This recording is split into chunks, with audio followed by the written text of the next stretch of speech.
సభకు నమస్కారం. దత్తాత్రేయ స్వామికి నమస్కారం. శ్రీ మహావిష్ణువు దశావతారాలు ఎత్తాడు మనందరికీ తెలుసు. రామావతారంలో శ్రీ మహావిష్ణువు రాముడని పిలుస్తున్నాం, కృష్ణావతారంలో కృష్ణుని పిలుస్తున్నాం, పరశురామావతారంలో పరశురాముడు అని పిలుస్తున్నాం. కానీ దత్తాత్రేయుని ఎప్పుడు దత్తాత్రేయుడు అని పిలుస్తున్నాం. ఇప్పుడు మూడు తల్ల దత్తాత్రేయుడు ఉన్నాడు. బ్రహ్మ విష్ణు మహేశ్వర స్వరూపం, త్రిమూర్తాత్మక అవతారం, అప్పుడు దత్తాత్రేయుడే. ఏకముఖం ఉంది. ఏకముఖం అంటే త్రిముఖానికి ముందు ఏకముఖం ఉండే దత్తాత్రేయుడికి, అప్పుడు కూడా దత్తాత్రేయుడే. మరి ఏమిటి ఈ పేర్లు? ఈ మహావిష్ణువుకి రకరకాల పేర్లు ఉంటే దత్తాత్రేయుడికి సత్యయుగం నుంచి ఇప్పటిదాకా ఒకటే పేరు ఎందుకు ఉంది అని మనం ఆలోచిస్తే ఒకటి అర్థమవుతుంది మనకి. ఏమిటంటే సృష్టిని ప్రారంభించిన అమ్మవారు. మీకు అందరికీ తెలుస్తుంది, ప్రత్యేకించి చెప్పక్కర్లేదు ఎవరికి. ఇది అమ్మవారు సృష్టిని ప్రారంభించాలని చెప్పి అనుకుని మానవులను సృష్టించాలి, పర్వతాలను సృష్టించాలి, అన్నీ సృష్టించాలి. ఒక పురుష స్వరూపం సృష్టించలేదు, ఒక స్త్రీ స్వరూపం సృష్టించలేదు. కాబట్టి స్త్రీకి పురుషుడు కావాలి, పురుషుడికి స్త్రీ కావాలి. అమ్మవారు స్త్రీ స్వరూపం కాబట్టి నాకు ఒక పురుష స్వరూపం ఉంటే బాగుంటుంది. ఒక పురుష స్వరూపం నేను కనుక తెచ్చుకుంటే స్త్రీ పురుషులు ఇద్దరూ కలిసి ఒక అర్ధనారీశ్వర తత్వంలో మేము ఉంటే ఈ సృష్టిని చేయగలం అనుకుని ఒక పురుష స్వరూపాన్ని సృష్టిస్తుంది అమ్మవారు లలితాదేవి. ఆ పురుషుడికి ఏ లక్షణాలు అన్ని లక్షణాలు గల పురుషుడు ఒక అతన్ని సృష్టిస్తుంది అమ్మవారు. ఆ పురుషుడిని దత్తం చేసుకుంటుంది తను. అతడే దత్తాత్రేయుడు. అంటే దత్తాత్రేయుడు సృష్టి ఆది నుంచి ఉన్నవాడు అన్నమాట.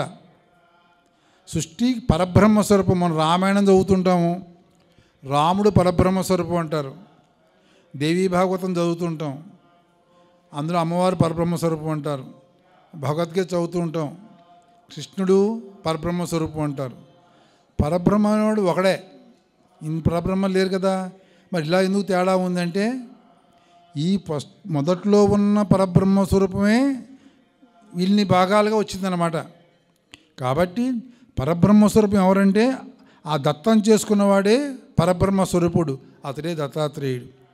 పరబ్రహ్మ స్వరూపం ఏదంటే దత్తాత్రేయుడిది. ఆ అర్ధనారీశ్వర తత్వంలో స్త్రీ పురుషులు ఉన్నారు కదా, వాళ్ళే అనఘా లక్ష్మీ స్వరూపం అన్నమాట. మీరు ఏ పేరుతో పిలుచుకోండి, వాళ్ళే అనఘా దేవి, అనఘా లక్ష్మి. తర్వాత అదంటే పరిపాలనా సౌలభ్యం కోసం ఈ సృష్టి స్థితి లయ అనే మూడు రకాలుగా ఉంటే బాగుంటుందని చెప్పని ఈ అర్ధనారీశ్వరత్వం ఏమైంది, మూడు భాగాల కింద విడిపోయింది. బ్రహ్మ విష్ణు మహేశ్వరుల కింద, సరస్వతి లక్ష్మీ పార్వతుల కింద ఒక స్త్రీ స్వరూపం ఒక పురుష స్వరూపంతో జట్టి ఈ సృష్టిని అంతటినీ పాలించింది. కాబట్టి పరబ్రహ్మ స్వరూపం దత్తాత్రేయుడే. దత్తాత్రేయుడు మనం శివుణ్ణి పూజిస్తాం. నాకు ఏదో పిల్లాడికి చదువు కావాలనో, లేకపోతే పెళ్ళి అవ్వాలనో, ఆస్తులు కావాలనో ఏదో అడుగుతాం, ఆయన మనకు అది ఇస్తాడు. రాముని పూజిస్తాం, ఏదో అడుగుతాం, అమ్మవారిని అడుగుతాం. దత్తాత్రేయ పూజకి మిగిలిన పూజలకి చాలా తేడా ఒకటి ఉంటుంది.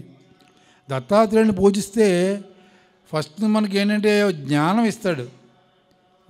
ఏమి నువ్వు అడగకూడదా, ఏంట్రా ఈ వెధవ కూడా వస్తమానం డబ్బు అడగాల, ఈ ఆస్తులు అడగాల, నేను పోయాక ఏమవుతుంది, పరలోకం ఎలా ఉంటుందిరా బాబు, నా జీవితం ఎలా ఉంటుంది, ఈ బంధాలు ఎలా తెంచుకోవాలి, నేను పైకి వెళ్ళినప్పుడు ఎలాగా నా జీవితాన్ని బాగు చేసుకోవాలి, నా వానప్రస్థాశ్రమాన్ని నేను ఎలా చేసుకోవాలి, నా చివరి గడియలు ఎలా గడవాలి అనే విషయాల మీద జ్ఞానం ఇస్తాడు దత్తాత్రేయుడు. దత్తాత్రేయుడు ఎప్పుడు కూడా జ్ఞానార్థులకే జ్ఞానం అనుకున్న వాళ్ళకే బాగా దగ్గరవుతాడు. అందుకే జ్ఞానార్థుల్నే దత్తాత్రేయుడు ఎక్కువగా ఆదరించాడు.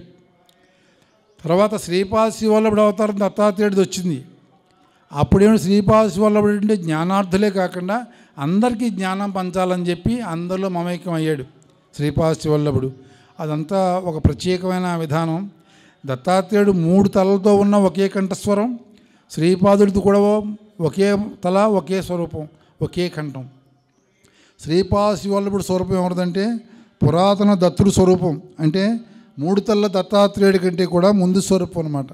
అనగా అంటే ఆవిడ ఏ స్వరూపంతో పిలిచినా కానీ ఆవిడ అందరికీ అందుబాటులోకి వస్తుంది. ముఖ్యంగా దత్తాత్రేయుడి పూజ గృహస్థులకి చాలా మంచిది. గృహస్థులకి ఎన్నో సమస్యలు ఉంటాయి. ఏదో పూజ చేస్తూ ఉండేవాడికి ఏదో జ్ఞాపకం వస్తుంది, మా ఆవిడ ఏదో తెమ్మంది మర్చిపోయానని చెప్పని. ఇలాంటివన్నీ లేకపోతే ఆఫీస్ విషయాలు గుర్తుకొస్తుంటాయి. గృహస్థులకి అందరికీ ఇబ్బంది లేకుండా చేసి పూజే దత్తాత్రేయుని పూజ. దత్తాత్రేయుడు ఏంటంటే గృహస్థులకి అందరికీ చాలా దగ్గర అవుతాడు. గృహస్థుడికి ఏంటంటే పొద్దున్నే పూజ చేయాలనుకుంటాడు. నాలాంటి వాడు 70 ఏళ్ళు వచ్చినవాడు నీరసంగా ఉంటుంది, ఒక ఇడ్లీ తిని పూజ చేద్దాం అనుకుని ఇడ్లీ తిని పూజ చేస్తాడు. దానికి ఆయన ఫీల్ అవ్వడం. అంటే ఉపవాసం చేసి పూజ చేయాలన్న శాస్త్రం ఎక్కడ లేదు. కానీ దత్తాత్రేయుడిని పూజించే వాళ్ళు ఇటువంటి నియమాలు అక్కలే.